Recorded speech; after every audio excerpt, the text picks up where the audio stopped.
Welcome to the Birth Bootcamp podcast, your trusted guide on your journey through pregnancy, birth, and beyond. I'm Hollie, your host, along with Cheryl, Megan, and Liana that make up the Birth Bootcamp headquarters team. Together, we are here to explore the amazing world of childbirth and family wellness. Each week, we'll dive into empowering conversations with expert guests and share practical insights and heartfelt stories to support you on your unique path to parenthood. Whether you're expecting your first baby, you're a seasoned doula or childbirth educator, or simply curious about the miracle of birth, you're in the right place. Together, we'll celebrate the beauty of birth, honor the strength of motherhood, and embrace the joy of new beginnings. So sit back, relax, and join us on the Birth Bootcamp podcast, where every birth is amazing, every family is supported, and every story matters. Hello, everyone, and welcome to today's episode. I'm Hollie Hopley, the CEO. I'm Liana Wolf, the administrator. And I'm Megan Busk, the head of marketing. And today's topic it's going to be more of like a discussion. We're going to kind of share our thoughts with you guys about a certain topic that's kind of controversial in the birth community. And that is doula advocacy. Are doulas advocates? Are they not? What does that mean? What does that look like? Because I feel like over the years, this definition of what this is has changed.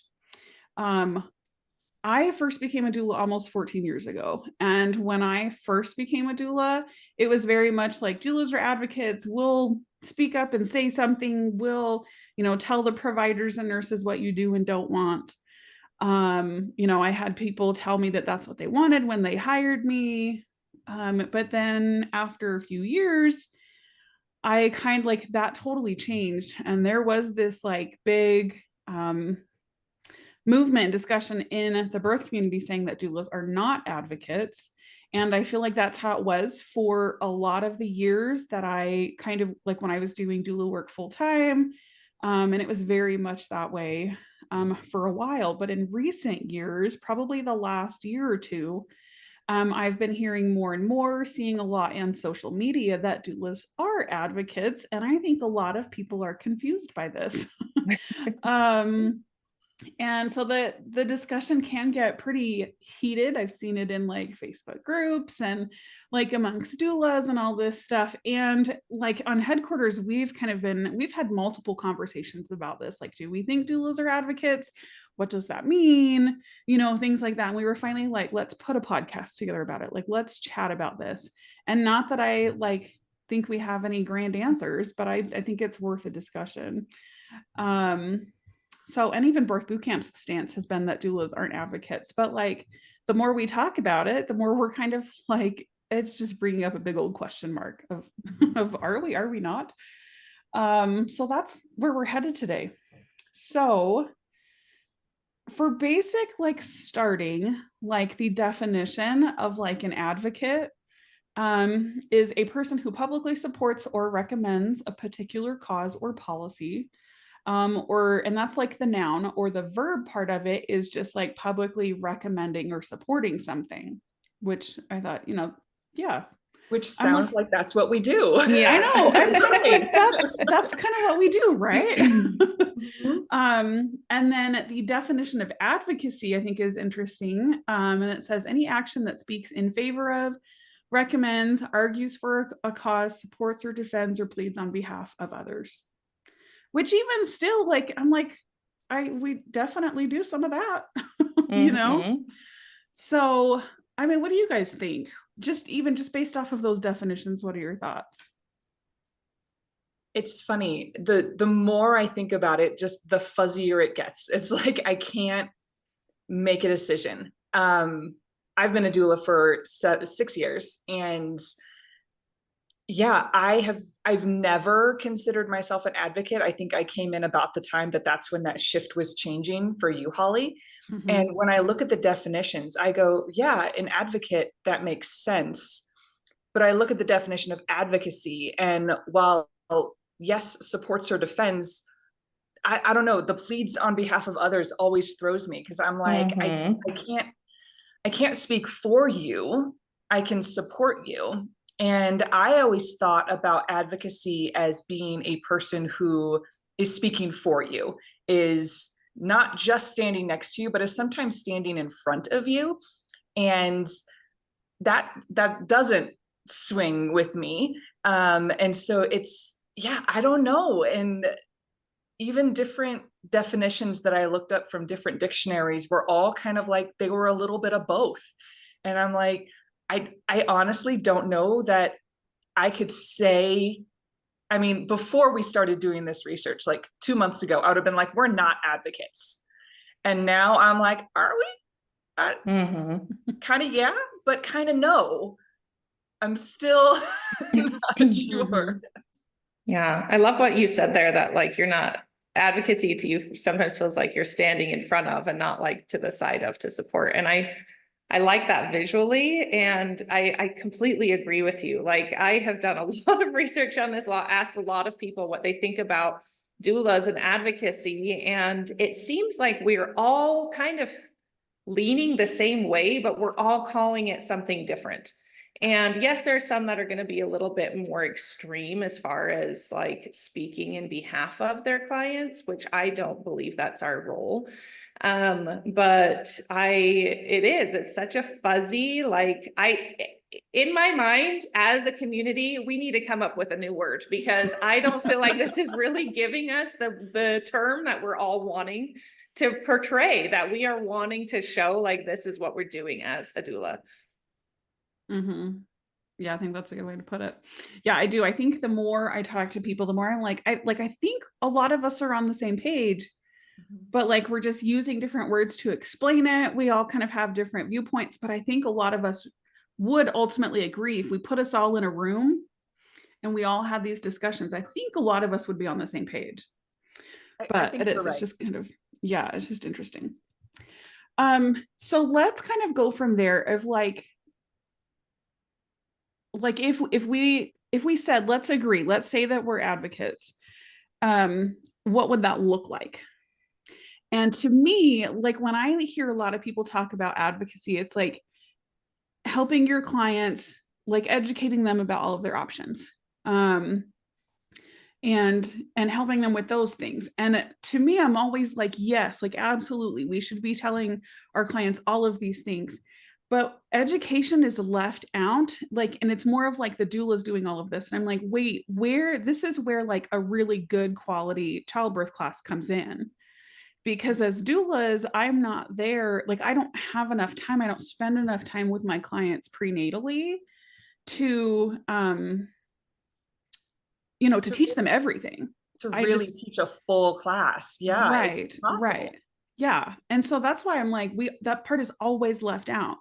So it's like really encouraging our clients to take a good quality. And that's the thing, is like not just a 1-day class at the hospital, not just, a 1-day crash course.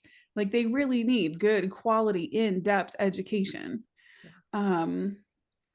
about birth so that they can make educated decisions. I also, one doula also talked, I loved what she talked about too. I can't remember who it was, but she was like talking about how like we need to be honest with our clients about like the decisions they're making. If they're choosing certain care providers or birth locations, like also being honest with them and saying, hey, you're telling me you want this type of birth, a low intervention birth, you're wanting to avoid interventions, but you're going with a care provider who very heavily uses those things, and you're in a location or a hospital or wherever that generally doesn't see that very often, doesn't support that on a regular basis, so like being honest with them and really helping them, like, is this what you want to do? Is this the best decision for you? Really helping them analyze that. And sometimes they'll change, sometimes they won't.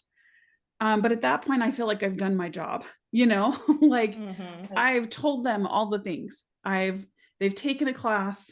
I've been saying, hey, you're telling me you want this, but your provider is saying this, things like that. And at that point, I'm like, I can't force them to change. I can't force them to do anything else to set them up for success. You know what I mean? Yeah. All we can do is give them the tools and the education. Mm-hmm. What they do with that is up to them. And as doulas in the birth space, that's where we have to remember it's not our birth. And so we need to stand for what they want. And sometimes that can be hard, taking ourselves out of the equation and going, no, they didn't want to. Just as an example, you knew that they were like, no, I 100% want the epidural. I do not want to try other things. I don't want you to convince me to go for another contraction. When I say I want the epidural, I want it. And you have to kind of take back some of your training, which is like, well, let's make sure you are ready for that decision and remove ourselves from it. And we're advocating, like when we advocate, we're advocating for them and their decisions, not what we would do. And sometimes not even what our training would dictate that we do, which is sometimes hard. Yeah, it's a good point.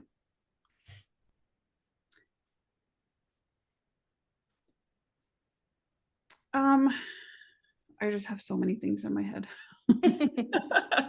I think, okay, so a theme that I've seen pop up a lot when this is discussed on like in like Facebook groups and stuff is the whole idea of like, do doulas like talk to care providers, things like that. And that's where I see a big divide too, as far as like what that looks like, with that advocacy, definition and things like that.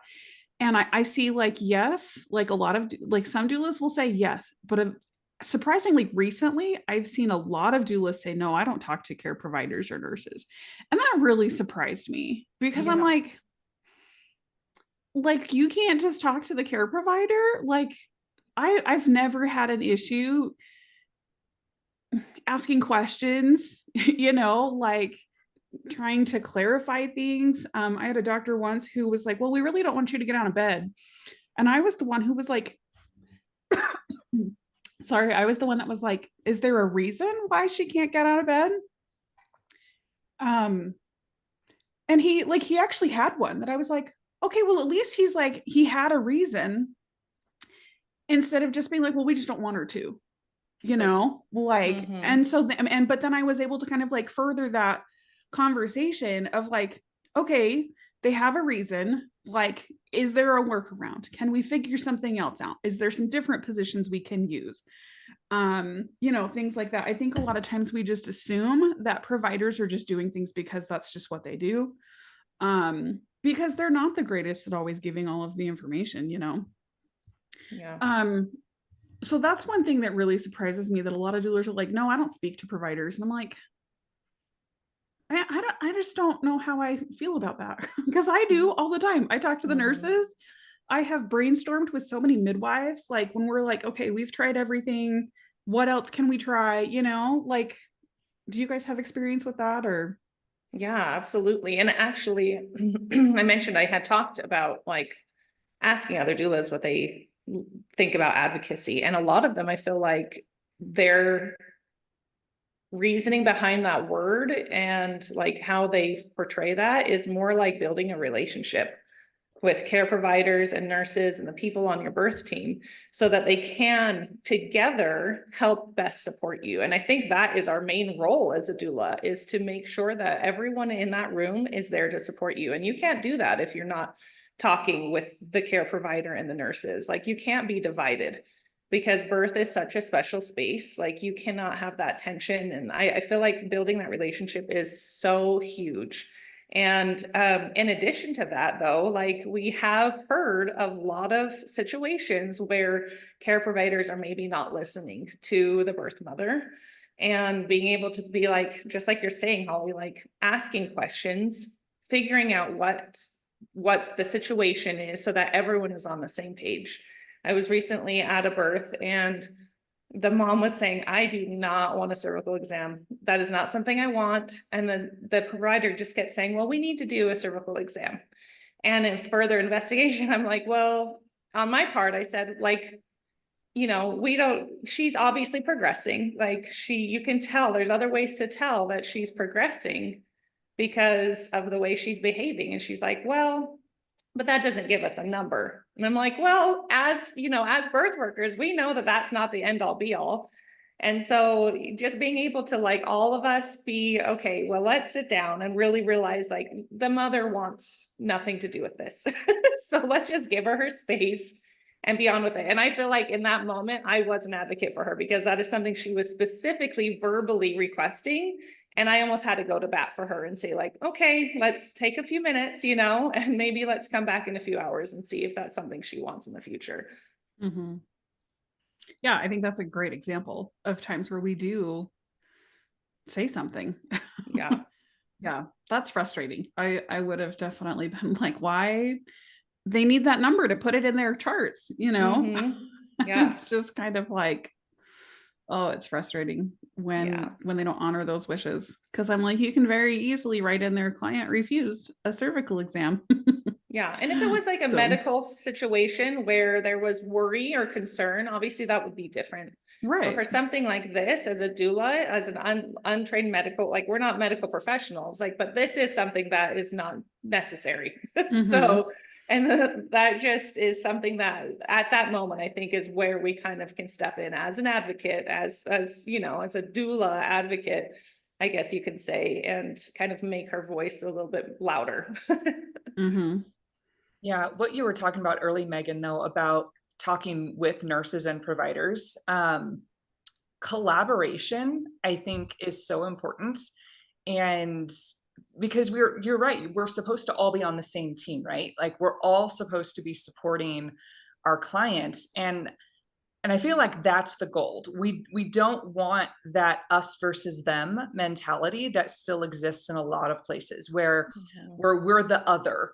The doulas, like we don't belong there, or what some providers still think, and nurses who are like, oh gosh, this one's got a doula, like this is going to be a struggle. Like our job is not to come in there to be combative, unless something egregious is happening. And while in the case of your client, Megan, this wasn't a case of like they were physically forcing, they were being verbally aggressive about it. And that's that area where you're like, well, I kind of do need to step in because they're not listening to the client. So she was trying to advocate for herself. She was advocating for herself, but she needed a backup.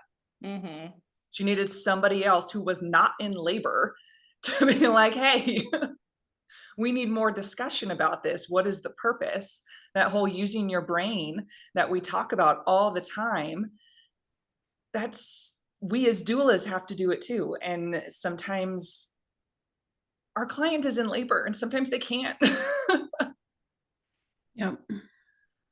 Yeah. And I feel like a lot of times it's like I say, it's something simple like a cervical exam. Because to me, I'm like, that feels kind of simple. Like, like you were saying, like if it was definitely like if there were concerns, if there like was, baby was showing signs of distress or, whatever, that's a different story than a mom who's healthy, low risk, things are moving smoothly, things like that. I think a lot of this goes back to that like preparation, the education part of it, and that's why I think it's so important, like in our classes, how we discuss all the different types of providers and all the questions to ask for your providers and like all of those things of really analyzing this. And if you need to switch, now I also know that not everybody can switch. I understand that. And so sometimes you're just stuck in a crappy situation. And I have helped clients do that. Like I've been at births where that's been the situation. So I've totally been the one, like I had a client once who was going to 42 weeks. She was like, I'm not being induced. I'm healthy. Baby's healthy. And when we showed up at 42 weeks and a day for her induction, she walked into the hospital and she was having contractions, and I was like, so let's talk about your options real quick before we get into this hospital room, and like, that's talking them through like, okay, well, you're having contractions. Do they need to induce you? Can we see what's going on? Like, and she didn't need to be induced. She got up there, she was laboring, she had a baby a few hours later, like, but it's helping them understand that like, here, you have all of these options. This is what can happen. This is, and we do have to make sure that we're not giving any medical advice. But I think telling them options and saying, these are some different things that can or can't happen. Let's talk about these with your provider, and then you can make a decision. I think that that's really where a big part of our role in this whole, like, am I an advocate? It's just really helping them figure out what their options are.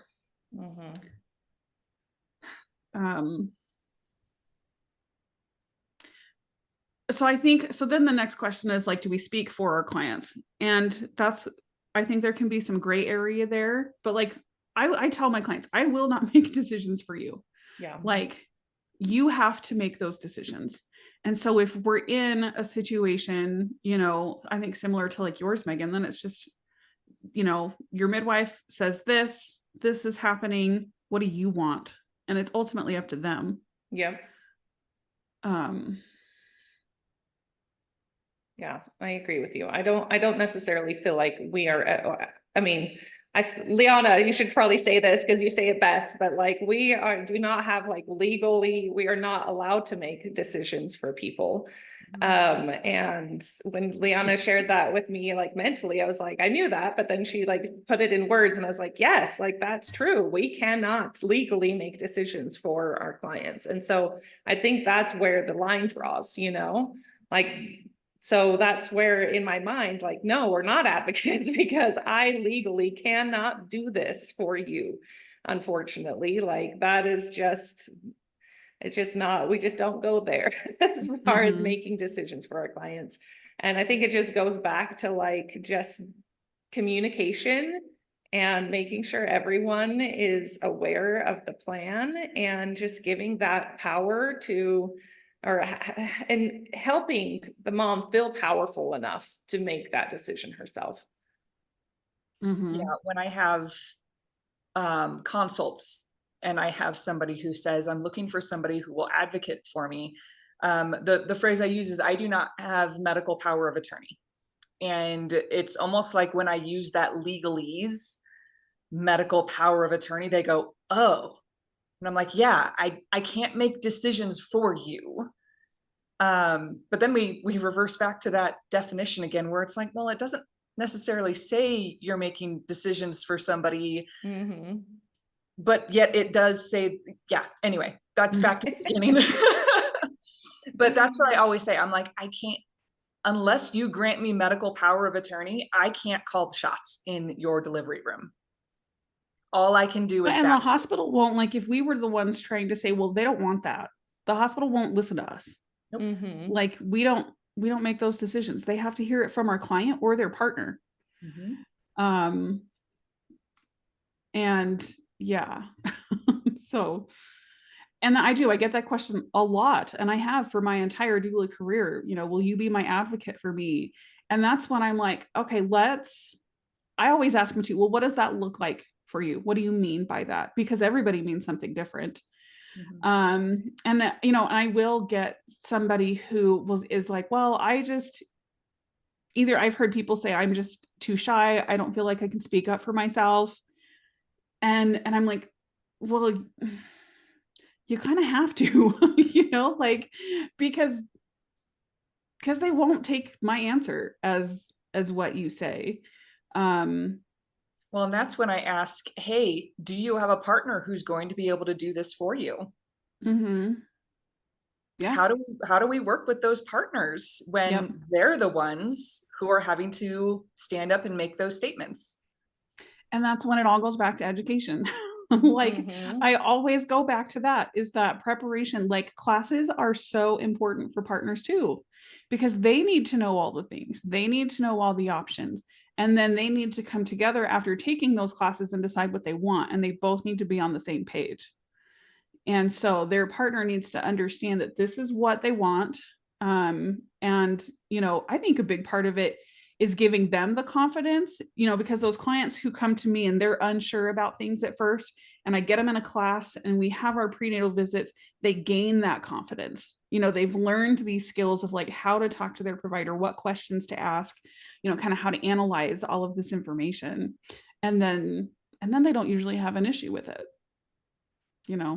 they know what they want, and they can say that, and they can speak up for it. So yeah, it just all goes back to that education and preparation. Because what is it that we say? We say that if you don't know your options, you don't have any. Mm-hmm. How can you advocate for yourself if you don't know what you're advocating for or what you're advocating against? You have to know all of that before you can make educated decisions. Mm-hmm. Yeah. Yep. Yeah. I would also, I would kind of, when they asked me that in an interview, like, will you be my advocate? I would also explain, like, I can't make the decisions for you, but like, I will help you in that time of like, do you need space to talk about this? Do you need everybody to leave the room? Like, because obviously if it's an emergency, you're going to understand, like, you'll know, like, the atmosphere of the room changes. A million people are going to come in, you know, like, we will know if there's an emergency. But like, if there's not an emergency happening, if you're fine, baby's fine, you have time to think about it. There's not this like urgency that you have to decide right now while your doctor is staring you in the face, you know, like, you have time. So I think that doulas can be really great for that, of like making sure they have that space, and having those discussions of like, okay, this is what's going on, this is what the doctor's saying. I think a lot of times as doulas we act as translators, especially with like all the medical jargon, you know, especially after you've been doing it for a little while, and you're kind of understanding the things they're talking about, because then you can kind of put it into perspective, and just say, this is what they're, you know, maybe they're offering to break your water or whatever. This is what they're saying. These are kind of the pros and cons of that. How do you feel about that? That's the question I always ask. So yeah, so but it's all that communication, you know, it's that allowing that communication to happen. So I think that's a big part of what we do. So, and if I see something that I know my client doesn't want, I have no problem saying something. Like, you know, yeah. Like, But I always say that under the guise of, hey, clients, didn't you say that you didn't want this to happen? You know, and I can say, hold on one second to the provider, but then I take it back to the client and the partner to be like, we talked about this either in class or in your birth plan meeting or whatever it was. Do you still not want this to happen, or do you want to discuss it? And it's always trying to put it back to them so that they can make that decision. Yeah, I think we can be just another set of eyeballs for things like that, of like, hey, I'm seeing this. I had a client once who the nurse just came in, like, we had just barely gotten to the hospital. Like, mom was doing great. She was 5 centimeters, laboring on her own, doing awesome. Her water hadn't broken yet. And the midwife, or then not the midwife, the nurse came in and just like kind of nonchalantly just put a bag of Pitocin on the counter. And I, like, nobody had talked about anything. And I'm like, this mom does not need Pitocin right now. And so everybody had kind of left the room, and I was like, hey, just so you guys know, I was like, that's what that is. Obviously nobody's asked you guys about it. Nobody has. And I think I more talked to her husband, not her, because she was laboring. She was in the zone. And he was like, yeah, he was like, I thought that's what it was, you know, and he was like grateful that I kind of like pointed it out to him. And so when a nurse actually just started hanging it, he was like, so we don't want that, you know, like, is there a reason we need that? And so that just being that extra set of eyes and ears to kind of see things that are happening, because they're so, you know, they don't pay attention to all that outside stuff going on. So, yeah, I love that. I think that's huge, as far as like, mom is focusing on herself, dad is focusing on mom, and you're focusing on everybody and the environment as a doula. Like, that's just kind of our role that we play. And I think that is, I mean, just another vote for why doulas are so great to have in the birth space. Yeah. I'm glad you mentioned the environment. And we've talked about it before, how we hold space as doulas, and it's kind of controlling that environment. And one of the things I tell my clients, I don't know that this directly relates, but to your comment, it was, one of the first things I do after getting my client settled in a room is I take stock of everything and I go, okay, where are the emesis bags? Where are the chucks pads? Where is the mesh underwear? Like, I find out where all of these things are, because there's not always a nurse around when you need one. Mhm. Like, I can't be running to the door every time I need something and can't find something when my client is going to throw up right now. Yep. I need to know where these things are, because nurses are busy. Like, even the best nurses, they're busy. They usually have other patients. They've got charting to do. They've got things that they are doing. They can't be in a room, which is why we're there. Mhm. Yep. Yeah, I think this is good.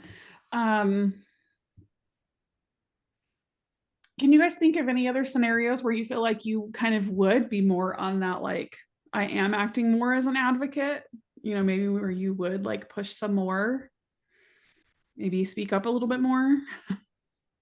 I have a case where I wish I had had time to, Mm. and it's like, I still think about it. One of my recent clients, the OB had come in and she asked 2 questions in one. She said, can I do a cervical exam and break your water?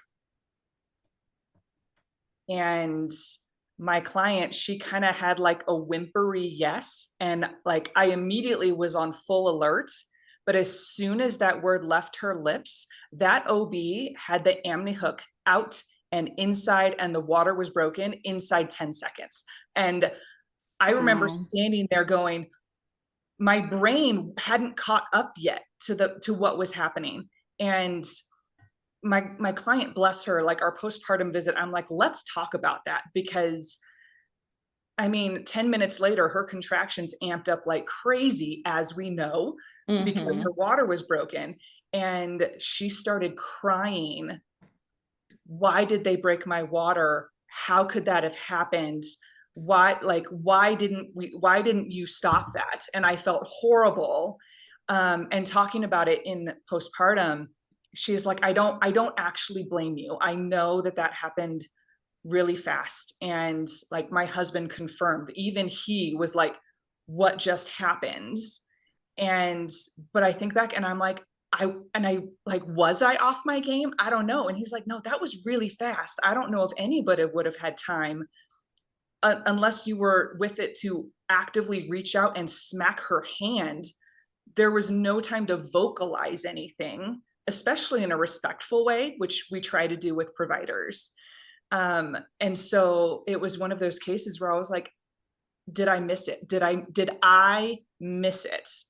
And I don't know that internally I'm ever going to have a confident answer for that, right? Mhm. Because we are our own worst critics. Yep. Mhm. And but my client, bless her, she's like, I don't blame you. Like, that was really fast. Could it have changed things? Maybe, but could baby have still had heart decels and had issues anyway? Yeah, that's also possible. So I was so thankful that my client was able to see that bigger picture.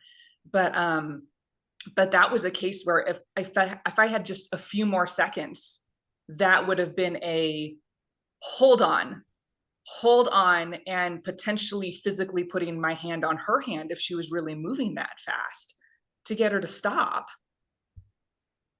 Yeah. Yeah, and that was the first time I had had a case where I almost felt like I would have had to physically step in between my client and their provider. Yeah. Wow, that's hard.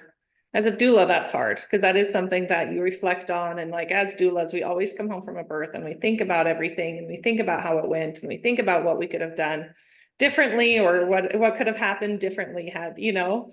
So that's always super hard, as and feeling like you don't have that time to help your client. That's tough. I'm sorry that you had to go through that. Yeah, it was wild. Yeah, that's nuts.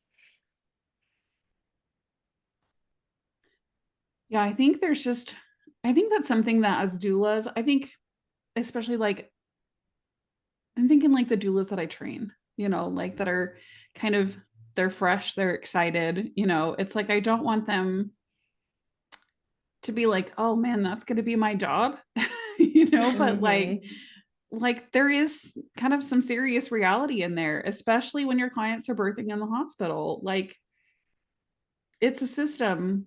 It's set up certain ways. They have policies, and you know, I feel like a lot of people that are hiring doulas are looking to avoid a lot of that. And we have to speak up more. You've got to, I don't like using the word fight, but like you really do have to, like, you have to know what you want, and you've got to have a plan to get it when you go into the system.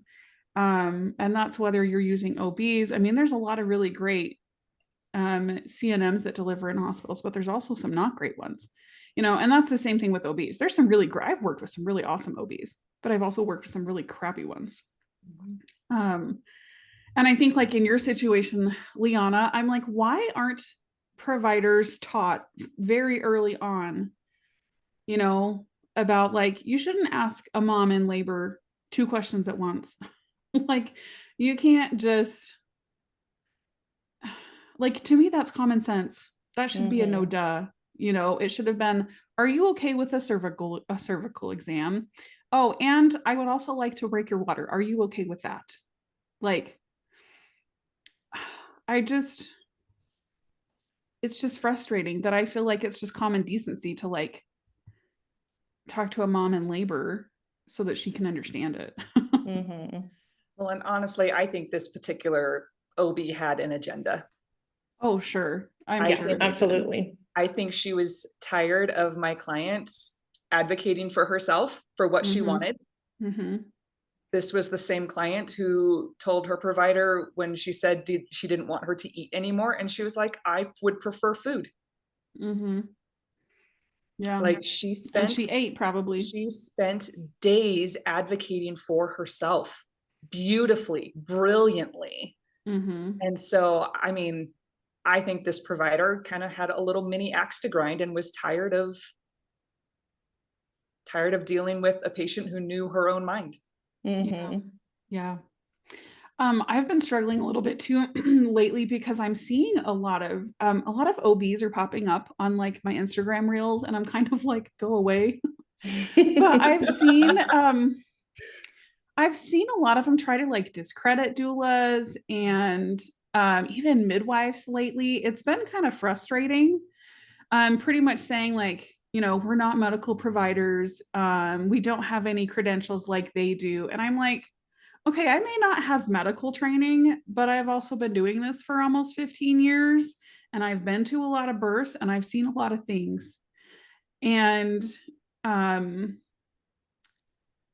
you know, maybe if your C-section rate wasn't 50%, I probably, you know, like it would be a completely different story. If I was working with a provider who, I don't know, I've just been struggling with that lately. Like, I think with our working in our system, it's just like, sometimes you just feel like you can't win. Yeah. So, and I think it's finding that balance, because we are not hired by the hospital. You know, we are not. Oh, I think it's very important that doulas aren't hired by the yes, hospital. I agree. I agree. But I am just the fact that at any point, hospitals can say we are no longer allowing doulas. And so that's why I feel like it's so important for us to build that relationship with the nurses and the care providers, because I think that comes along with advocacy, because we as birth workers are trying to change the system, and we cannot do that if we are not there. And so if we are fighting the whole time and like not trying to build these relationships, then they are going to do that more often. They are going to say, I don't want to work with doulas. They're going to kind of talk about the doula situation, like doulas in a broad spectrum, because maybe they had a one bad experience. And so then that puts us as a whole, as doulas throughout the world, like we need to just make sure that we are doing everything we can to not only stay in that space, and work with those providers, because that is going to be like the ultimate way we can advocate for people, is by changing the system. And Mhm. so I think that's a huge part of all of it, is making sure that we do have that continued healthy relationship with these medical providers. Yeah. That's exactly what popped into my head in the middle of what you were saying, was that they likely had a bad experience. Potentially, like maybe it was just a doula doing her job and it was just fine, but they didn't like it. But we also all know that there are some doulas who throw their weight around. And there was a big hubbub here in Denver years ago, right before I became a doula, where the hospitals did ban doulas, because there were a few doulas who were touching sterile instruments. They were physically blocking doorways. Like they were being a problem. And that's not a way to build respectful relationships with providers. And that's not the way to go about supporting our clients. Mm-hmm. Yeah, I remember it's been years now. It was when I lived in Texas. So it's probably been 10 or more years. And there was an OB in, I want to say like Georgia, somewhere in the southeast region. And they had put a sign on their door saying, "We will no longer work with doulas." And this was a very well-known OB, like a very VBAC supportive OB. And so the birth community was up in a roar. And like they were just talking smack about this OB. But the first thing that popped into my head was, what happened? Mm-hmm. Something had to have happened that made this OB go, "I don't want to work with them anymore." I even recently saw another thing like that it was in a Facebook group. I don't remember which one. I think I saved a screenshot. I'll have to go back and look. But it was an OB who put up a thing on their door pretty much saying, "We won't respect your birth plan. Like, we won't accept a written birth plan." and pretty much like, "We know everything. We'll take care of it." And I'm just like, when did that ever become appropriate? That you just have to do what we tell you to. And I think to kind of like play devil's advocate to kind of what you were talking about, Megan, there's also a large group of people in the birth community who don't feel like it's doula's jobs to quote unquote change the system. We're working in a broken system, which I'm like, I get that. Mm-hmm. I totally get that. But at the same time, when we have 98% of women delivering in the hospital, to just be like, "Oh, you just have to go out of hospital." Mm-hmm. That's not an option for everybody. Mm-hmm. And, I've heard doulas say, "Well, we shouldn't care if we get kicked out of the hospital, or we shouldn't care if we make the OBs mad." But then I'm also like, a majority of my clients are delivering in the hospital. Mm-hmm. And if I can't go there, I can't support them.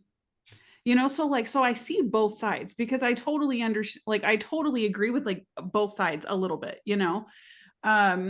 And so that's when it is. It's when it's like, how do we figure out how to do this without, OBs being like, "I don't like doulas. I don't want to work with doulas anymore." But at the same time, being able to help our clients have a positive experience, And because I myself have had 3 really great hospital birth experiences.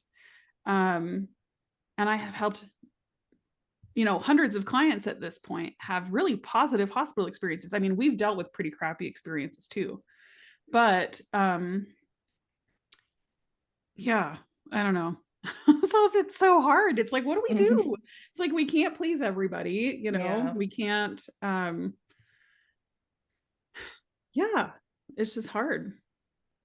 So, Yeah. but I'm like, I see both sides of it. I see, that our maternity care system is not good. It does not have a good track record, like, I understand that it's a broken system, but I'm also not trying to buck the system. I'm not just going to be like, "Well, we don't need hospitals," because I guarantee you, the second we lose hospitals or maternity care in hospitals, we will have moms die, because there are times that we need hospitals. There are times that C-sections are necessary, So anyways, that's kind of my tangent rant about that kind of stuff. But yeah, like you said, it's that line again, and it's the line of our job is to support our client. But part of the unwritten part of our job is to form relationships with providers. Mm-hmm. And if you have providers who are unwilling to budge from their old school ways, we all know providers who don't even listen to the current ACOG recommendations. Mm-hmm. We all do, because they're like, I don't know what kind of system is in place for them to answer to their own organization, like the checks and balances. I don't know what's in place for them, Right. but so many don't. So many still say, nope, you're 40 weeks, 1 day, you're overdue. And even ACOG doesn't even say that anymore. Like, they don't say that. So that fine line of forming those relationships to try and change the system, because we can't force it. If we try and force the system to change, we're going to get kicked out. And the other part of me is like, well, it's a free country. So can they really ban me if we go That's backwards? when I just become their friend. It's exactly sister, right. You know, like we go backwards from COVID, and it's like, in COVID, you had to have your certification. They weren't allowing anybody just a sister or a friend. You had to be a certified, trained doula. Well, and then I think a lot of hospitals latched onto that, because then they were like, oh, well, we'll just keep that requirement. Yeah. And then that was their way of trying to make it more difficult to get in the hospital. Yep. Mm-hmm. Yep. Yeah. Yeah. I know. And that's where I was about to say, I was like, so that's the question. Are we advocates or are we not? And it's one of those things where I'm like, it's as clear as mud. You know, like, I don't necessarily think there's a right or wrong answer here.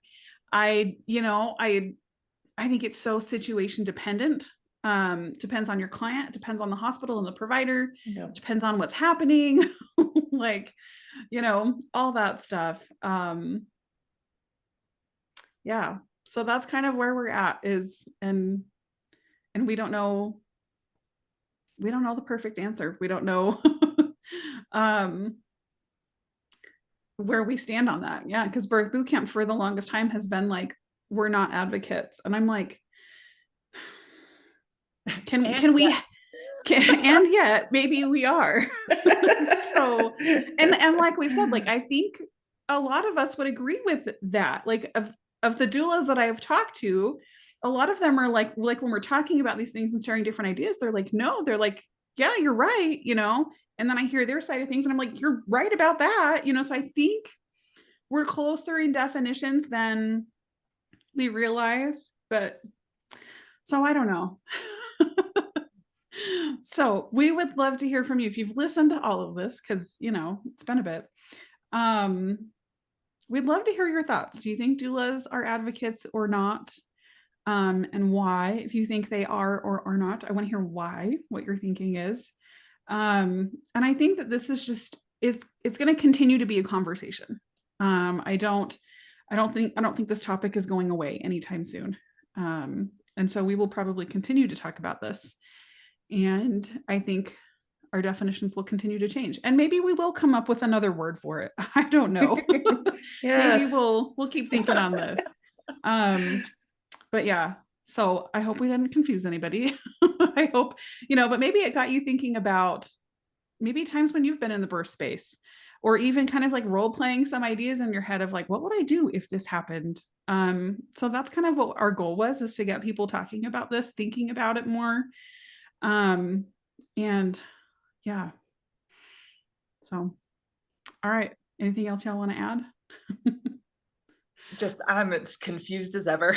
I was so confident months ago, and then like, am I?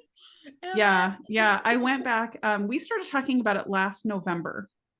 And yesterday I went back and I kind of listened to a bunch of our conversation about that. And it's the same thing, it's like, we're kind of like, well, we don't know. We don't know. So it's all right. We don't have to have all the answers. So, all right. Well, thanks for listening, everybody. Definitely share your thoughts with us. We would love to hear what you think. This is probably the first episode where I'm like, no, really, I want to know what you think. So you can Not comment. the previous ones though. Just right. This one, I'm like, no, seriously. Yeah, leave us a comment, send us a message. You feel free to even email me. So anyways, all right. Thanks guys. Stay tuned for next week and we will see you then. Thank you for tuning in to this episode of the Birth Boot Camp podcast. We're so grateful to have you as a part of our community. If you enjoyed today's episode and found it valuable, we'd love to hear from you. Please take a moment to leave us a review on your favorite podcast platform. Your feedback helps us improve and reach more families on their journey through pregnancy and birth. As a token of our appreciation, we're excited to offer you our exclusive birth plan blueprint. Inside, you'll find expert guidance and a template to help you create a birth plan that reflects your preferences and desires for your birthing experience. Simply click the link below in the episode description to have your blueprint sent right to your inbox. Remember, your birth plan is a powerful tool for communication and advocacy during labor and delivery. Don't miss this opportunity to take control of your birthing experience and advocate for the birth you envision. Thank you again for listening. Be sure to subscribe, and we look forward to sharing more amazing insights and stories with you in our next episode.